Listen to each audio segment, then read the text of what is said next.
ये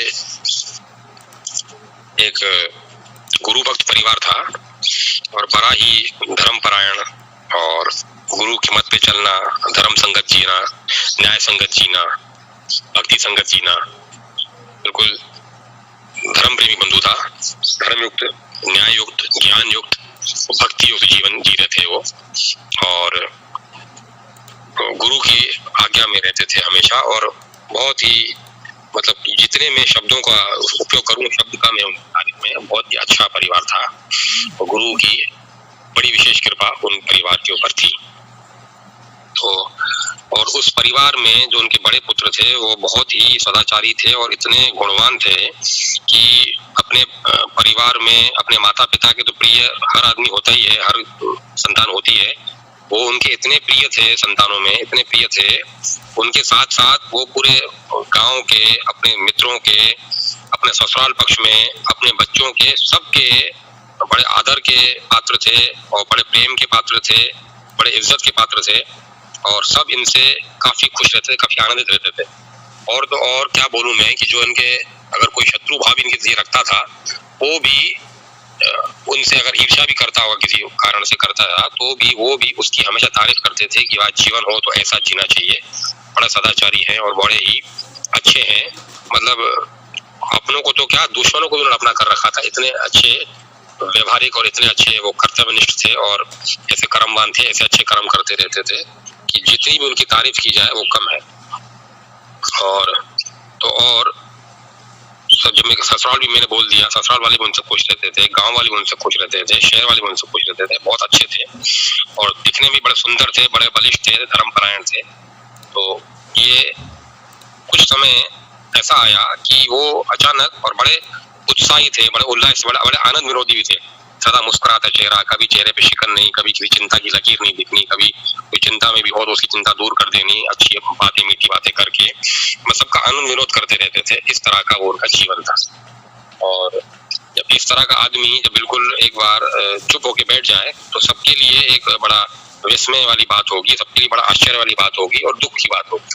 तो अचानक उन्होंने बिल्कुल मायूस हो गए थे, किसी से बोलना चलना बंद कर दिया था और वो ऐसे मायूस हो गए थे कि वो शहर में चर्चा का विषय बन गया था कि इनको क्या हो गया है।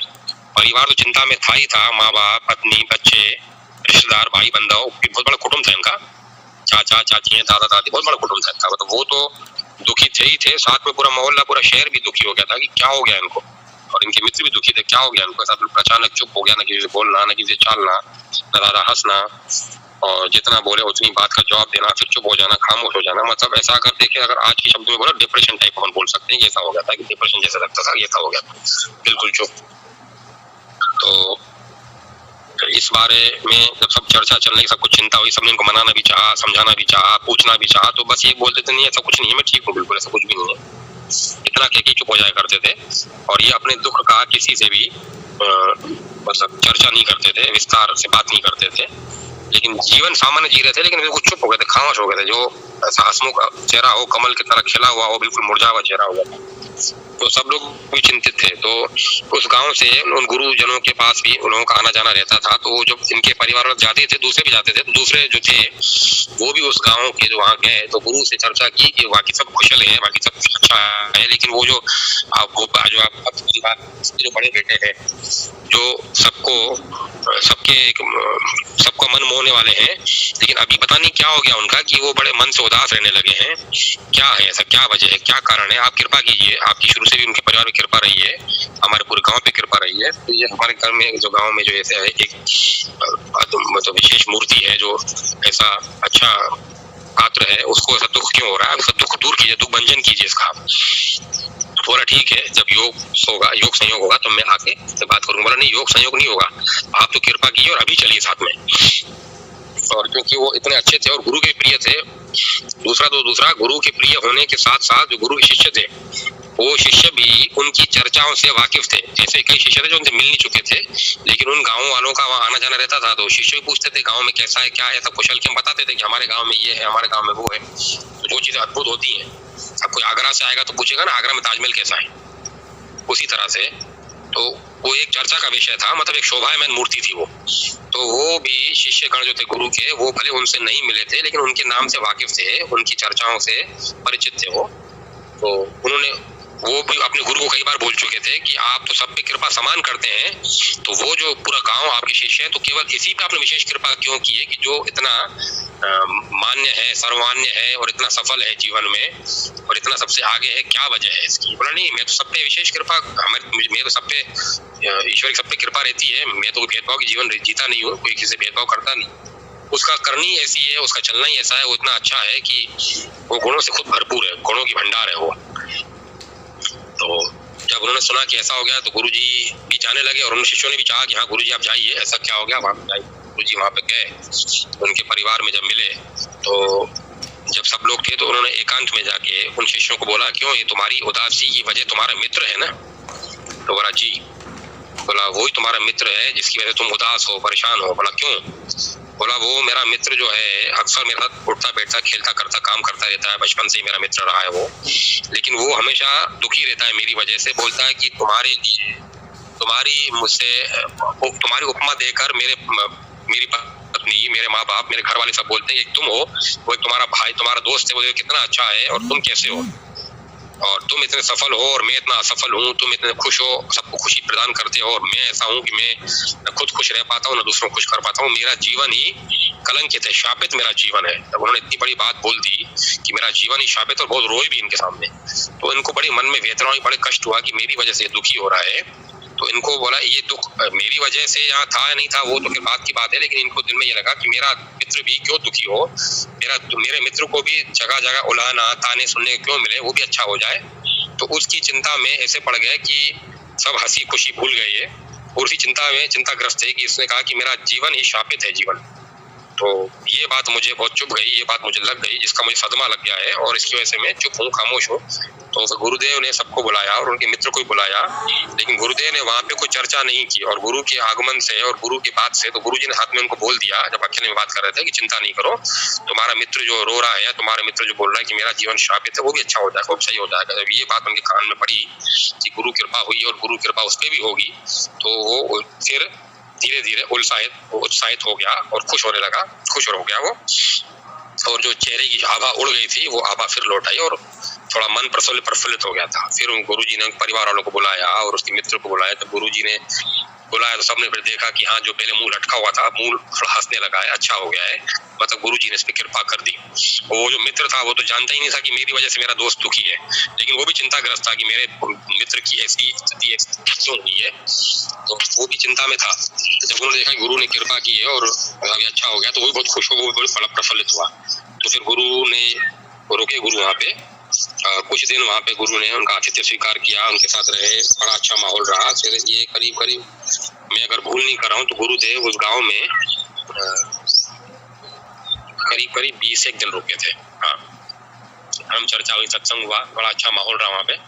और उसके बाद फिर जब जाने लगे तो गुरुदेव ने कहा कि अब तुम मेरे साथ चलो मेरे आश्रम में, और अपने मित्र को भी साथ में ले चलो, जिसको मैंने कहा था कि वो भी ठीक हो जाएगा, तुम भी ठीक रहो, तुम्हारा भी मन ठीक फैल जाएगा और ये भी अच्छा हो जाएगा। और इस बीच में 10-20 दिन रहे थे गुरुजी वहाँ पे, तो ये तो वैसे ही शुरू से बिल्कुल मस्त हो गए फिर पहले की तरह, और सब गाँव में खुशी लौट आई। जो चिंता का विषय था, जो चर्चा का कारण था, वो अब खत्म हो गया। टॉक ऑफ द टाउन, एक चर्चा था शहर में, ये एक बड़ी बात थी कि पूरे शहर में ऐसा क्या हो, क्यों, लेकिन अब जब क्यों मामला खत्म हो गया, गुरु की कृपा हो गई, तो क्या कारण था उसमें तो कोई उलझा नहीं। जब रिजल्ट सामने आ गया तो सब खुशी आनंद से रहने लगे और गुरु के पास बैठने लगे, उठने लगे। फिर गुरुजी चलने लगे आश्रम में, तो उनको गुरुजी अपने साथ ले गए और साथ में उनके मित्र को भी साथ में ले गए। और जब आश्रम में गए तो फिर आश्रम में अकेले में इनके मित्र से बात की कि भाई तुम्हारा मित्र जो दुखी था, तुम्हें मालूम है क्यों दुखी था? वो तुम्हारी वजह से दुखी, तुम उसकी वजह हो। तुमने जो कहा कि मेरा जीवन कलंकित है और तुम्हारे जैसा मैं नहीं बन पा रहा हूँ, सब तुम्हारी तारीफ कर रहे, सब मेरे को तुम्हारी संज्ञा देते हैं कि देखो तुम्हारा मित्र कितना अच्छा, तुम ऐसे अच्छे क्यों नहीं हो रहे हो? तो उसकी वजह से ये तुम्हारी बात सुनकर तुमने जब कहा कि मेरा जीवन ही कलंकित है, तो तुम्हारे दुख को ये सह नहीं पाया और तुम्हारे दुख को दूर करने के लिए वो सारा दिन उसी गुंतारे में, उसी उलझन में उलझा रहा, और इसको ये दुख, उसको पीड़ा होती रही कि तुमने ये बोला कि तुम्हारा जीवन कलंकित है, तो तुम्हारा जीवन अच्छा हो जाए और तुम भी अच्छे से उठो बैठो, तुम भी गुणवान बनो। ये उसका देह था, ये उसकी इच्छा थी, उसकी मंशा थी। तो इस सुन के उनको काफी धक्का लगा, काफी चोट लगा कि मेरे मित्र का तो का कारण मैं ही बना। और गुरु से इनकी और भी चर्चा हुई कि तुम जो बोल रहे हो इसमें केवल यही वजह नहीं है, इसमें तुम्हारे कुछ अवगुण भी है जिसकी वजह तुम्हें सुनना पड़ रहा है। जो भी अवगुण है या जो आलस्य है, जो भी उनको गुरुजी ने उनको सुझाया, बोला उन सबको दूर करो। और गुरु ने उनको उपदेश दिया, और उपदेश देने के साथ साथ गुरु ने बोला कि अब तुम लोग यहाँ पे मेरे यहाँ रहो और तुम अपने मित्र का अनुसरण करो। जो जो वो काम कर रहा है उस काम का करने की चेष्टा करो, उसके व्यवहार को अपने जीवन में अपनाओ और उसको आत्मसात करो उन बातों को, ताकि तुम्हारी जो बुराइयां हैं वो बुराइयां दूर होती चली जाए और तुम भी तुम्हारे मित्र की तरह महान हो जाओ, तुम भी तुम्हारे मित्र की तरह अच्छे हो जाओ और तुम्हारी भी सब प्रशंसा करें, सब वाहवाही करें और तुम भी उस गुणों की खान बन जाओ। तो 15 दिन वहां रहे वो गुरु शिष्य दोनों जो मित्र थे वो रहे, जो कामयाब थे वो रहे और जो नाकामयाब थे इनके मित्र थे और जिनकी वजह से उनको दुख हुआ था वो दोनों वहां रहे। और जो कामयाब थे वो तो शुरू से ही कामयाब थे और सब चीजों में आगे थे, अव्वल थे। उनके लिए कोई भी चीज अशक्य नहीं थी, कोई चीज ऐसा असंभव जैसी नहीं थी। वो इतने गुणों की खान थे। तो सांसारिक ज्ञान तो उनको था ही था और गुरु कृपा से 15 दिन वो वहां पे रहे। तो 15 दिन में भी गुरु की कृपा से जो आध्यात्मिक ज्ञान भी होना चाहिए वो भी उनको काफी मात्रा में वहां पे हासिल हुआ। और उनकी एक विशेषता थी, वो सदा कर्मवान बने रहते थे। मतलब जो रात्रि को जो आराम किया, जो नींद की, उसके बाद जो उठे और जो काम में लगे तो लगे ही लगे काम में। तो वहां जब रुके तो और उनकी जब चर्चा पहले से ही उस आश्रम में थी, उनको सब पसंद ही करते थे। और जब उनको देखा कि वाकई ये जिसकी ये मूर्ति है वो जिसकी हम बात सुन चुके थे, तो वाकई ये तारीफ काबिल है, काबिल है ये तारीफ के। इसकी तारीफ अगर होती है, गुणगान अगर सब गाते हैं तो गलत नहीं गाते, सही गाते हैं, सही है ये। और उनको भी कहने लगे कि मैं आपके साथ हूँ, तो मैं आपकी आज्ञा से जो जो आप कार्य करते हैं मैं उसमें शामिल होना चाहता हूँ, आपके साथ वो सब कार्य करना चाहता हूँ जो आप कार्य करते हैं। आपको देख देख के मैं भी सीख जाऊंगा और मुझसे कोई गलती त्रुटि हो तो मुझे आप सिखाना और मुझे उसकी क्षमा करना। और इतने रज गए, इतने मंज गए कि जो वो आश्रम में रहने वाले सन्यासी लोग थे, जो साधु लोग थे, जो कार्य करते थे, यज्ञ बनाना, यज्ञ उसकी विधा बनाना और पूजा करना, और जो मंत्र उन्होंने कभी बोले नहीं थे उनके मंत्र सुन सुन के वैसे ही बोलने लगे। मतलब देखो, आदमी को चीजें, मेरा मत है, आदमी को चीजें 2 या 3 चीजें करवाती है मजबूर। एक तो उसका शौक, अगर उसकी दिलचस्पी है तो उसमें उसको आदमी को सफल करती है वो दिलचस्पी उसको। दूसरा करती है गर्ज और मजबूरी। कोई गर्ज है, कोई मजबूरी, तो आज नौकरी करता है, हर वो मन के बिना चाहे भी वो काम करना पड़ता है अगर मजबूरी है तो। तीसरा प्रभु की कृपा है, प्रभु की कृपा से वो चीज मिलती है। तो इनको शौक भी था, इनको प्रभु की कृपा भी थी। तो 2 चीजों के साथ साथ ये जब लगे रहे वहां पे तो कोई भी चीज इनके लिए असंभव नहीं हुई। उनका अनुसरण करते हुए उन मंत्रों का भी जाप करना सीख गए, यज्ञों का हवन करना, हवन विधि बनाना, हर चीज जो गुरु के शिष्य गुरु के लिए किया करते थे वो 15 दिन में बिल्कुल मंज गए।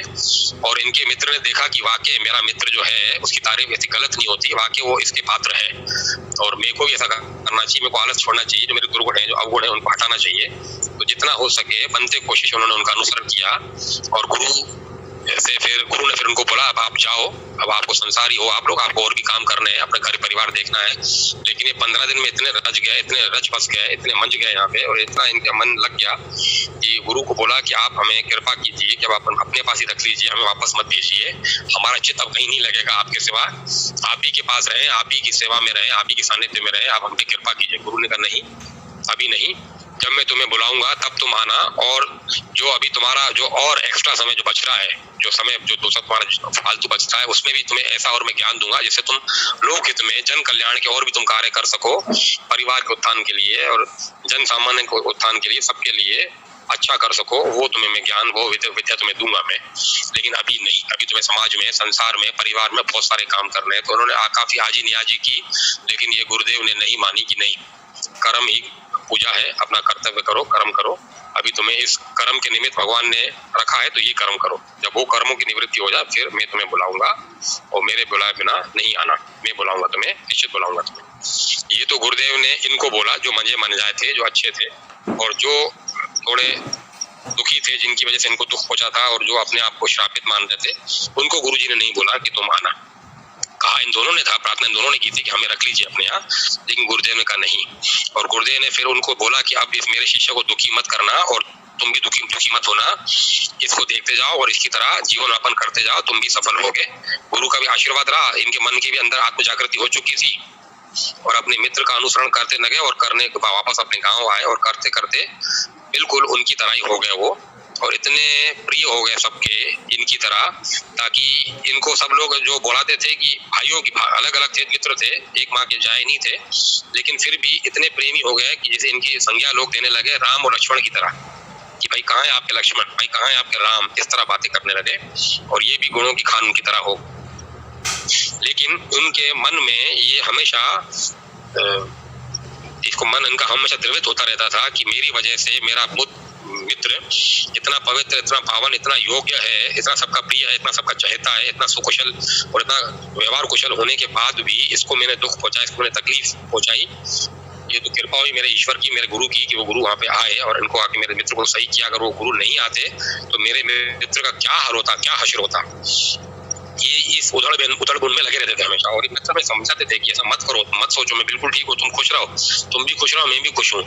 दूसरा, जो गुरु ने तुमको ये बात बताई है कि तुम्हारी वजह से अगर मैं दुखी हूँ तो ये बात किसी से बोलना मत, ये बात सिर्फ तुमको, मुझे और गुरु को ही मालूम है, और किसी को बोलना मत। और गुरु भी बड़े दयालु थे, गुरु ने भी बात किसी को बताई नहीं थी। नहीं तो आप सोचो कि जो सबका चहेता हो, जो सबका आंखों का तारा हो, और मालूम चल जाए कि उसकी आंख का कंकर जो है इसका मित्र ही है, इसी ने उसको तकलीफ पहुंचाई, इसी ने कुछ कष्ट पहुंचाया है, तो कितनी न किरकिरी हो जाती, क्या उसकी शामत आ जाती।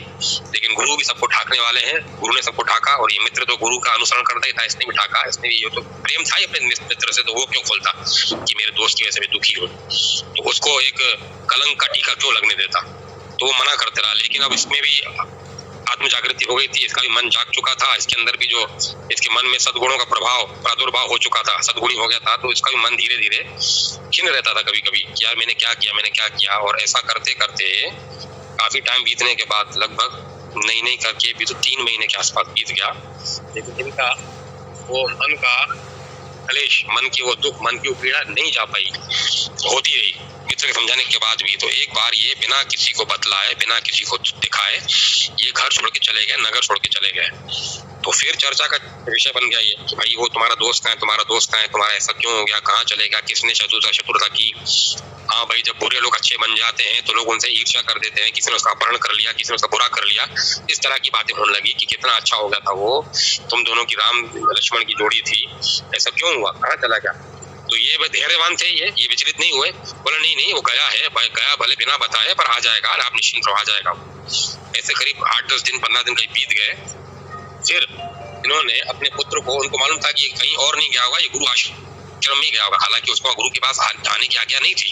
गुरुदेव ने कहा था जब मैं बुलाऊंगा तब तुम आना, वो भी उस मित्र को कहा था, इन मित्र को तो वो भी नहीं कहा था कि तुम्हें आना है या मैं बुलाऊंगा तब आना। लेकिन अब मन इतना उनका द्रवित था, मन जब दुखी हुआ, सबको एक ही आग दिखती है, उत्सर दिखता है, जाओ प्रभु की शरण में,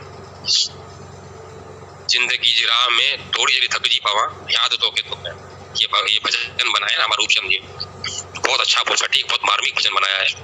इसकी पहली पंक्ति में सब चीज आ जाती है कि जिंदगी जी राह में थोड़ी जरी थक जी पावा, और याद तो के तो गया। फिर उनको गुरु की याद है, याद तो पहले भी थी, उनकी शरण में जाने की इच्छा हुई और बिना किसी को बोले गुरु जी के पास चले और गुरु जी के पास रहने लगे। अब चूंकि वो पहले भी रह के आए थे, 15-20 दिन पहले भी रह के आए थे, और सब शिष्यों के प्रिय भी हो गए थे, और साथ में भी इनका आचरण भी पहले अपने दोस्त की तरफ हो गया था, तो और ये उनके लिए भी प्रिय हो गए थे, वो भी रमे रहे वहां पे, और सद्गुणों का प्रभाव उनमें था।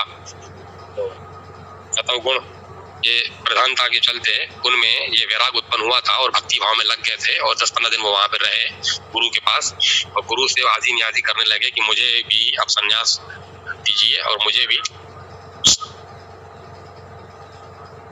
संन्यास दीजिए, मुझे भी अपने चरणों की शरण में रखिए, मुझे भी आप दीक्षा दीजिए और मुझे साधु बनाइए, साधु जीवन में अपनाऊंगा, मुझे भी अपना कीजिए आप। बोला तुम मेरे तो अपने हो ही, बोला नहीं, सदा अपने चरणों में रखिए, आप अपने से दूर मत कीजिए, मुझे संसार से वैराग हो गया, मुझे संसार में नहीं जाना है। तो गुरु ने कहा भाई नहीं, अभी तुम अपने परिवार में जाओ, अपने परिवार वालों से बात करो, अगर तुम्हारे परिवार वाले सब इस बात के लिए तैयार है, राजी है, तब आना मेरे पास, ऐसे में तुम्हें अपना शिष्य नहीं बनाऊंगा। किसी का मन दुख होए तो ऐसा नहीं होता है, मतलब पहले बहुत मर्यादा हुआ करती थी, मतलब गुरु भी ऐसे नहीं अपनाते थे भैया कि कल को गुरु उनको रख ले अपने पास, तो उनकी जो माँ है उनकी आस, पिता है उनकी आस, धर्म पत्नी की आस, बच्चों की आस, पूरे कुटुंबियों की आस, दोस्तों की आस, उन सब की आस उसमें लगी रहेगी। तो सब कर्मों से निवृत्त हो गया, पूरे अपने फर्ज निभाने के बाद, और उनसे छुट्टी लेने के बाद ही आना, अगर वो छुट्टी देंगे तो आना, नहीं तो नहीं आना। ऐसे थे नियम बड़े बड़े ऋषियों के, साधुओं के, संतों के, पूजनियों के।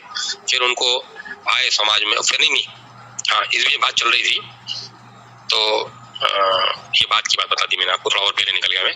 तो जो गुरु, जो अपने इनके मित्र थे, वो जो वहाँ पे सब लोग बोलते कि तुम्हारा दोस्त कहाँ गया, तुम्हारा दोस्त कहाँ गया, उनको ऐसी शंका थी कि मेरा दोस्त जो है वो पक्का गुरुजी के पास ही गया होगा। तो अपने अपने बेटे को उन्होंने भेजा कि गुरुजी के पास जाओ, इनको तो आज्ञा नहीं थी। तो ये बड़े मर्यादा पुरुष थे, मर्यादा का पालन कर रहे थे। ये नहीं है, अपने बेटे को भेजा कि जाओ और देखो चाचा वहाँ पे है कि नहीं है, चाचा अगर है तो देखो और उनको बताओ कि सब परिवार में तुम्हें ढूंढ रहे हैं, याद कर रहे हैं, तुम्हारे सब दुखी हो रहे हैं। तो फिर वो वहाँ गए और वहाँ भी एक दिन वहाँ रहे, गुरु के पास, गुरु की कृपा रही, गुरु ने यहाँ सब यहाँ गाँव के हालचाल जाने पूछे। और फिर इस बीच में उन्होंने प्रार्थना की थी कि मुझे रख लो, तो बोला नहीं है, तुम जाओ वापस। फिर ये वापस गए और आके रहने लगे वापस उसी गाँव में, और सबसे मिले तो बोला तुम क्यों चले गए? बोला नहीं, मेरा बहुत मन दुखी रहता था इस वजह से कि तुम्हें मेरी वजह से कष्ट पहुंचा है। बोला नहीं, तुमसे मैंने कहा था कि चीजें छोड़ो, चीजों को दिमाग से निकाल दो। इस बीच में इनके मन में भी एक आज आ गई थी वैराग्य की भावना, संसार से विरक्ति आ गई थी। तो ये गुरु के पास फिर जाते रहे और गुरु को बोलते रहे कि मुझे संन्यास लेना है, मुझे आपकी दीक्षा लेनी है, मुझे आपके शिष्य बनना है, मुझे आप साधु बनाइए, मुझे अपना रखिए। तो गुरु ने कहा था कि तुम अपने परिवार से बात करो। तो वापस से आगे परिवार से बात की, परिवार से समझाया बुझाया मनाया, तो सब प्रेम से, कोई जबरदस्ती नहीं, कोई किसी की नाराजगी नहीं, नामंजूरी नहीं, सबके मंजूर होने के बाद, सबकी मोहर लगने के बाद फिर वो गुरु के पास गया और गुरु ने उनको अपना शिष्य बनाया, उनको उनके नाम की कंठी पहनाई और उनको सन्यास जीवन, सन्यासी जीवन अपनाने के लिए स्वीकृति दी और उनको सन्यासी बना दिया। तो ये अपने उस मित्र से पहले खुश नसीब बने, ये सन्यासी बने, गुरु भक्त बने। और ये फिर, और इनको क्या संदेश वाहक बना दिया गुरु ने कि तुम भले उस गांव में आया करो, जाया करो। और परिवार वालों ने भी कहा था कि हमें आपसे मिलना हो तो, बोला अगर आपको हमसे मिलना हो तो गुरु की आज्ञा लेके भले मिल सकते हो, और अगर गुरु मुझे आज्ञा देंगे तो मैं आपसे मिलने आऊंगा। तो ये बात बताई अपने गुरु जी को कि हमारे परिवार ने बोला कि मिलना हो तो, गुरु ने कहा चलो ठीक है, अब तुम भले गाँव में बीच बीच में आया जाया करो, उनसे मिल लिया करो, तुम अपने मित्र से मिल लिया करो। और मित्र से भी जो धर्म चर्चा हुआ करती थी, मित्र की जो बातें हुआ करती थी, तो एक संदेश वाहक के तौर पे गुरु जी ने इनको कर दिया था कि बीच बीच में उन गाँव में भेजा करते थे और उस मित्र के पास भी आया जाया करते थे और यहाँ इनका संदेश गुरु जी को दिया करते थे। तो गुरु के पास जाना और कभी अपने मित्र के पास भी आना, तो अपने मित्र ने कहा कि तुम तो बड़े नसीब हो कि तुम्हें गुरु ने मुझसे पहले अपना शिष्य बना लिया, सन्यासी जीवन तुम्हें दे दिया है। तो गुरु से प्रार्थना करो कि मुझे भी अपना शिष्य बनाए, मुझे भी अपने आश्रम में, अपने चरणों में रखे, और मैं भी उनके साथ रहना चाहता हूँ, मेरा भी अब संसार में मन नहीं लगता, मैं उनके पास रहूँ। तो गुरु ने बोला कि नहीं, जब संदेश दिया गुरु का, नहीं तुम्हें यहीं रहना है, और जो जो तुम्हें हमने सिखाया है, जो जो तुम शुभ कर्म करते हो, वो सब परंपरा तुम अपने परिवार में भी चलाओ, अपने शिष्यों, अपने बच्चों को भी सिखाओ कि तुम्हारी परंपरा उस परिवार में चलती रहे, अनवरत चलती रहे, और बच्चे भी उस तरह गुणगान गाते रहे प्रभु का। जैसे फॉर एग्जाम्पल कि जैसे कोई डॉक्टर है, तो डॉक्टर सबको औषधि देता है, सबको इलाज करता रहता है। तो अपने बच्चों को भी पढ़ा लिखा के, समझा के उस लायक बनाओ और डॉक्टर बनाओ कि तुम्हारे बाद इस तरह की सेवा, जन कल्याण के कार्य चलते रहे और सब कार्य वहाँ तुम्हारी तरह होते रहे, कोई भी उस शुभ कर्म से या उस सेवा से वंचित नहीं हो। तो ये गुरुदेव की उनको आज्ञा थी और वो उन्होंने अक्षरशः आज्ञा का पालन भी किया। जो जो उनके कर्म हुआ करते थे वो सब कर्म उन्होंने अपने बच्चों को सिखाए, वो बच्चे भी उन्हीं की तरह काम करने लगे। और ये सब करते करते करीब 3 साल बीत गए इनके, और वो जो आश्रम में रहते थे इनके मित्र, वो भी 3 साल में गुरु ने भी उनको बिल्कुल पका हुआ आम बना दिया, हर तरह की विद्या से परिपूर्ण कर दिया, शक्ति से, विद्या से, ज्ञान से, धर्म से, भक्ति से, और आध्यात्मिक जो शक्तियां होती हैं, जो गुण होते हैं, विधाएं होती हैं, उन सब से भरपूर कर दिया उनको भी, और वो भी भरपूर हो गए। ये 3 साल हो गए। फिर 3 साल की बात थी, जब ये आए थे तो गुरु इस गाँव में आए थे अपने मित्र से, संदेश वाहक कोई था, गुरु कैसा की ढाकते खोलते नहीं है, जिसकी बात उससे नहीं करते, उसके बाद इससे नहीं करते, गुपचुप में बात करते हैं, और बात भी अगर फोन पे भी करते हैं तो नाम नहीं लेते किसी का, कि कोई सुने नहीं, किसी की समस्या के कान में किसी जाए नहीं। और आप भी ध्यान दिया करो, क्योंकि मैंने कई बार देखा है, मुझे किसी का नाम नहीं लेना चाहिए।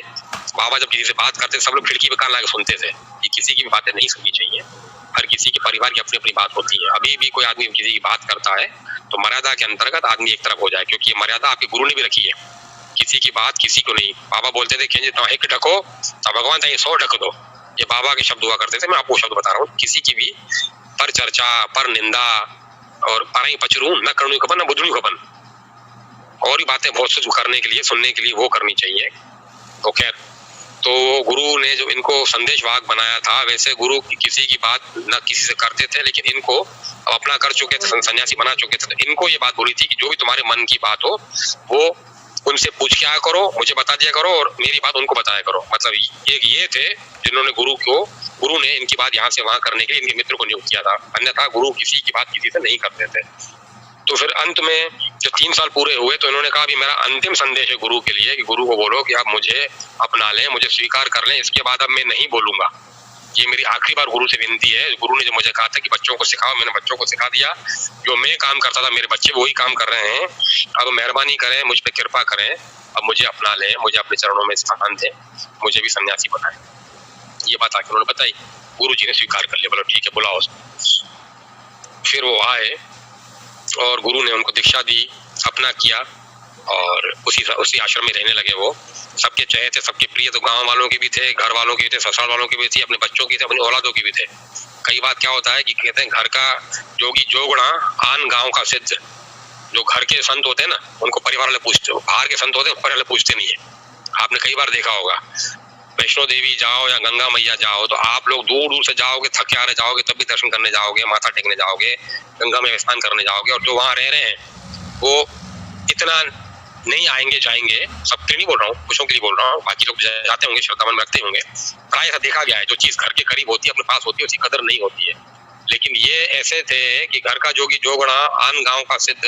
कुछ संत लोग होते हैं पूजनीय होते हैं समाज दुनिया के लिए, लेकिन परिवार में उनका वो मान सम्मान नहीं होता है, बच्चों की जो मान सम्मान नहीं होता है। लेकिन ये ऐसे अद्भुत विभक्ति थे कि इनकी मान, इनका प्रेम, इनका सम्मान, इनके लिए ललक, इनके लिए खींच सब किसी को थी। परिवार में, ससुराल में, बच्चों में, बीवी में, दोस्तों में, घर में, समाज में, गांव में, सब जगह ये पूजनीय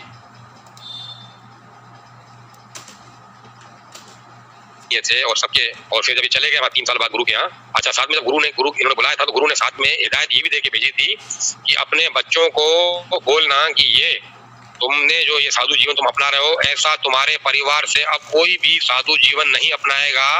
और मैंने इस गांव से 2 लोगों को शिष्य बनाया है, अब इस गांव से मैं किसी और को शिष्य नहीं बनाऊंगा।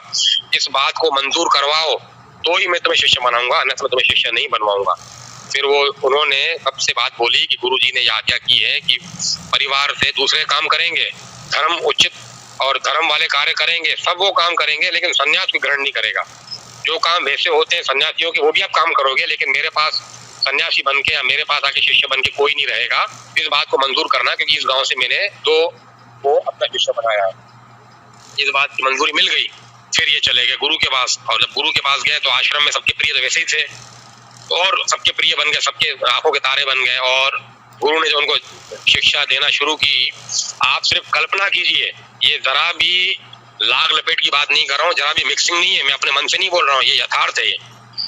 जो ज्ञान गुरु ने इनके मित्र को 3 साल में दिया, मतलब 36 महीने में जो ज्ञान उनको अर्जित हुआ इनके मित्र को, इनको वही ज्ञान मात्र 1 महीने में मिला है। 1 महीने में इतने जिज्ञासु, इतने जुझारू, इतने ललक, इनके इतना दृढ़ निश्चय, इतना मक्कमता, इतने पक्के सीखने के और इतने ज्ञान से भरपूर कि वो 1 महीने में वो हर विद्या हासिल कर दी जो इनके मित्र ने 3 साल में की।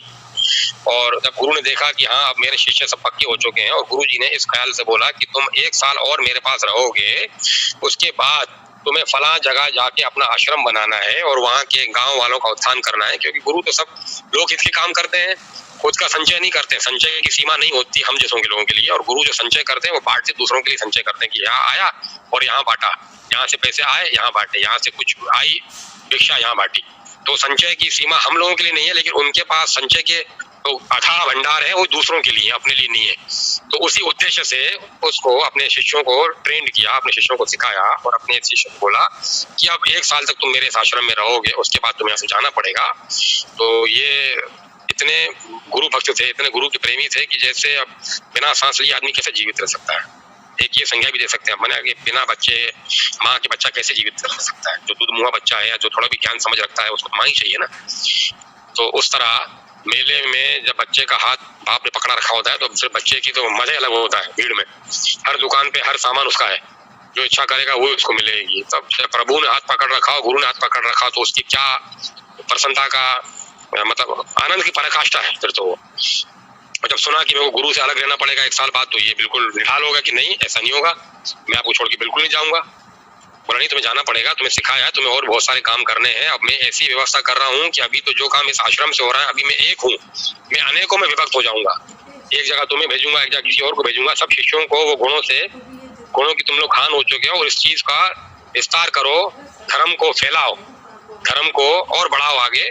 और अभी जो मैं एक काम कर रहा हूँ, ऐसे अनेकों रूपों में मेरे काम होंगे, जगह जगह तुम जाओ, जगह जगह आश्रम बनाओ। बोला नहीं, फिर गुरुजी मैं एक शर्त पे जाऊंगा, मुझे आपके साथ, आपको मेरे साथ चलना होगा। अगर आप मेरे साथ चलोगे तो ही मैं जाऊंगा, ऐसा नहीं जाऊंगा। तो ये बात जब दूसरे शिष्यों ने सुनी तो खड़ा उनको दुख हुआ, क्रोध हुआ, भाई ये क्या बात है, तुम्हें आए हुए यहाँ पे 1 महीना हुआ है और हम सालों से यहाँ रह रहे हैं, और तुम गुरु को यहाँ से ले जाओगे तो हम कहाँ जाएंगे? हमें भी तो गुरु प्रिय है, तुम्हें अगर गुरु प्रिय, हमें तो प्रिय है। तो ये जब गुरु ने देखा कि भाई, फिर गुरु ने सब शिष्यों को समझाया कि ऐसा मुझसे माया मत रखो, तुम मुझसे मोह मत रखो। अब कथा शुरू हो रही यहाँ से। अभी तक जो आपने सुनी ना आपने चर्चा, तो वो तो उनकी जीवनी बताई थी, कैसे वो धर्म परायण थे और कैसे सबके प्रिय थे, कैसे सबके मोर थे, सबके सिर मोर थे, महफिल के मोर थे, कैसे सबकी आंखों के तारे थे। कथा अब शुरू हो रही है। गुरु ने बोला कि भाई मुझसे मोह माया ममता मत रखो, तुम ये ममता मोह छोड़ो और प्रभु के कार्य करने के लिए प्रभु ने तुम्हें नियुक्त किया है, हमें नियुक्त किया है। उन कार्यों का संचार करो, विकास करो, विस्तार करो, उसको आगे बढ़ाओ, और मुझसे मोह मत रखो। अब मैं अब संसार में कुछ समय के लिए ही हूँ, अब मेरा यहाँ से जाना होगा। इतनी बात सुनते ही तो वो तो दहाड़े मार के बिल्कुल रो पड़े और बड़े निढाल हो गए। सबके सब शिष्य उदास हो गए कि अब गुरु जाने वाले।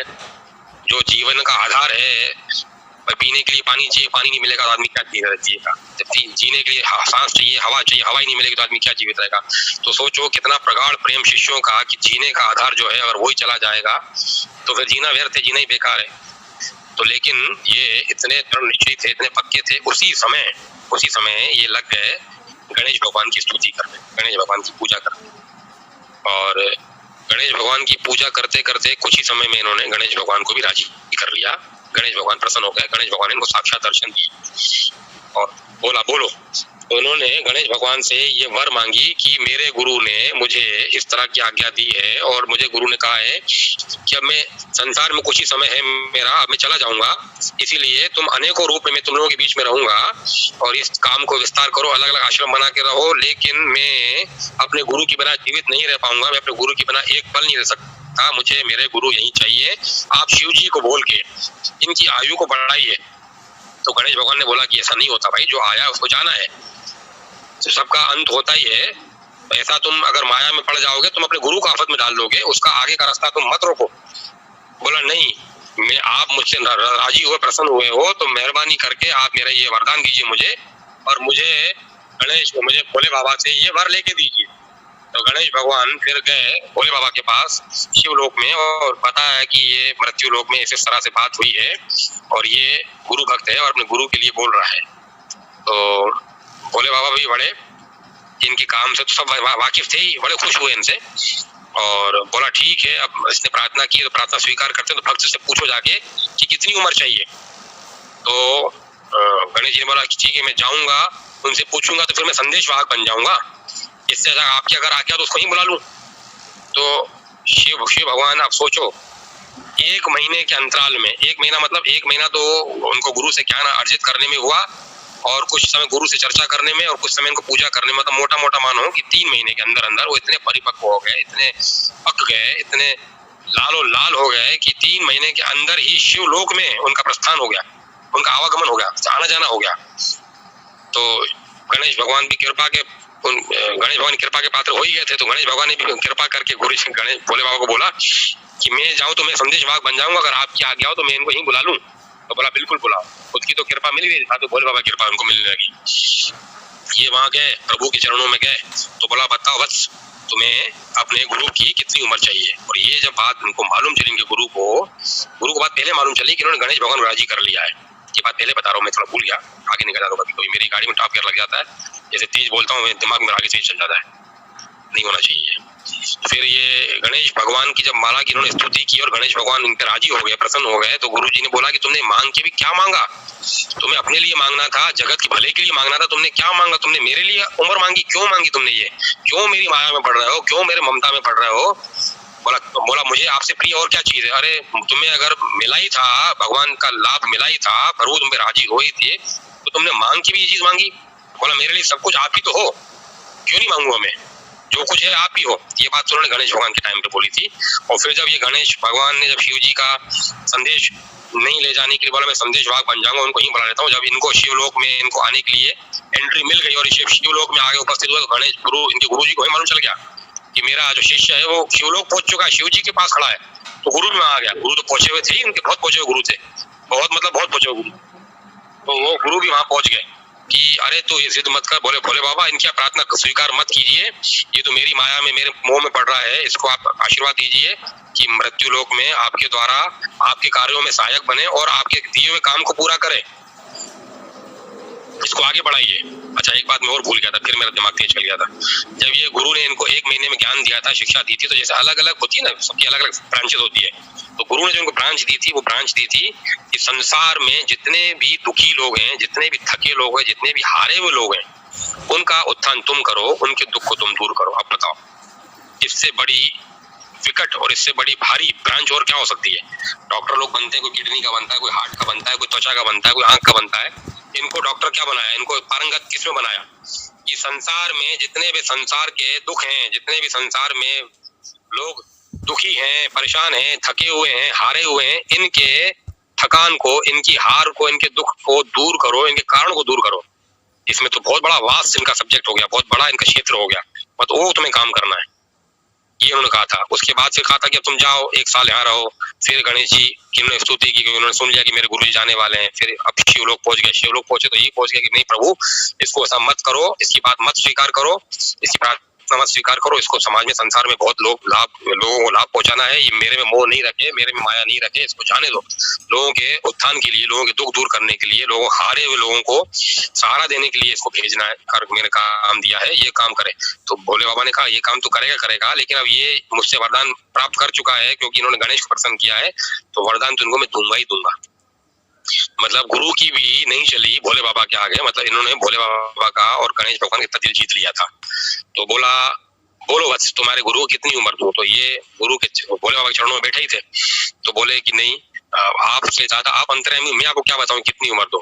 तो भोले बाबा ने गुरु की जो बात थी, गुरु जी की बात अस्वीकार की, बोला नहीं तुम अब वहीं रहो, तुम्हें जो गुरु जो तुम्हारा शिष्य बोल रहा है, अब जब तक तुम्हारा शिष्य नहीं चाहेगा तब तक तुम शिष्य के पास ही रहोगे, जब तुम्हारा शिष्य चाहेगा तभी तुम मेरे पास आओगे।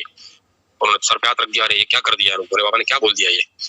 अब वो चूंकि वो भोले बाबा है और ठीक है, तो फिर ये वापस आप आश्रम में आ गए और आश्रम में रहने लगे, और ये जहां भी जाएं गुरु इनके साथ जाएं, जहां गुरु जाएं इनको साथ में लेके जाएं। इतना इनमें प्रेम था, इतनी प्रगाढ़ता थी, और संसार में जो काम गुरु ने इनको नियुक्त किया जिस काम के लिए, वो भी काम बड़े दृढ़ता से सफलता पूर्वक करते हुए गुरु के नाम का, धर्म के नाम का पर्चा आगे परचम लेके लहराते रहे, धर्म ध्वजा हाथ में लेके चलते रहे, बुराई के बाद अच्छाई की जीत हुई, अधर्म के बाद धर्म की जीत करते रहे, और उस काम में बड़ी सफलता पाते रहे, प्राप्त करते रहे।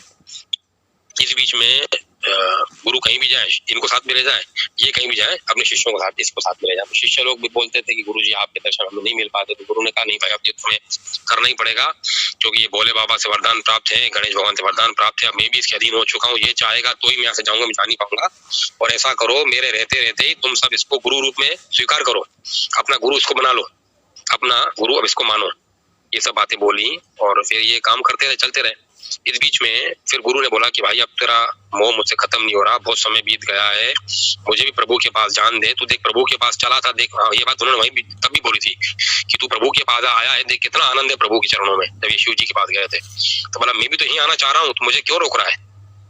तेरे को आनंद नहीं आ रहा शिव जी के पास, गणेश जी के पास? बोला मेरे लिए शिव जी आप हो, गणेश जी भी आप हो, मेरे को आनंद जब आपसे मिल रहा है तो फिर मैं आपको यहाँ से क्यों जाने दूं?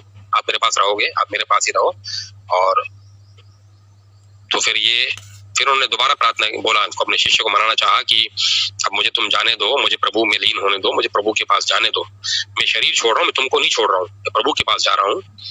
तो बोला ठीक है, एक शर्त पे छोड़ूंगा लेकिन पहले आप उस बात के लिए मुझे स्वीकृति दीजिए, आप मुझे हाँ बोलिए उस बात के लिए। अगर हाँ बोलेंगे तो ही मैं ये बात मानूंगा।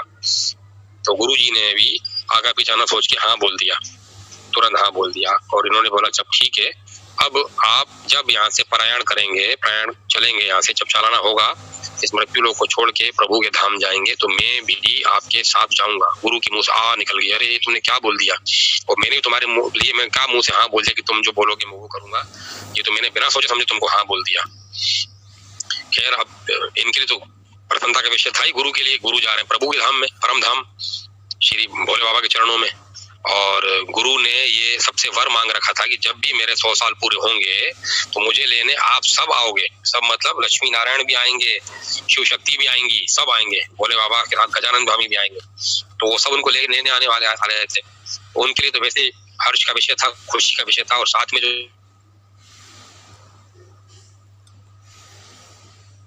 गुरु की प्राप्ति और साथ में प्रभु की प्राप्ति। लेकिन जो दूसरों के शिष्य थे वो बड़े सब विहल हो गए, सब रोने लगे, सब उदास हो गए और बड़े परेशान हो गए। और बोला कि गुरुजी आप जा तो रहे हो, लेकिन हमें भी ये वरदान दे के जाइए, जब भी हमें आपकी जरूरत हो, हमें जब भी आपकी याद आए तो आप आइएगा। तो बोला भाई ये तो असंभव है, मृत्यु के बाद कौन आएगा।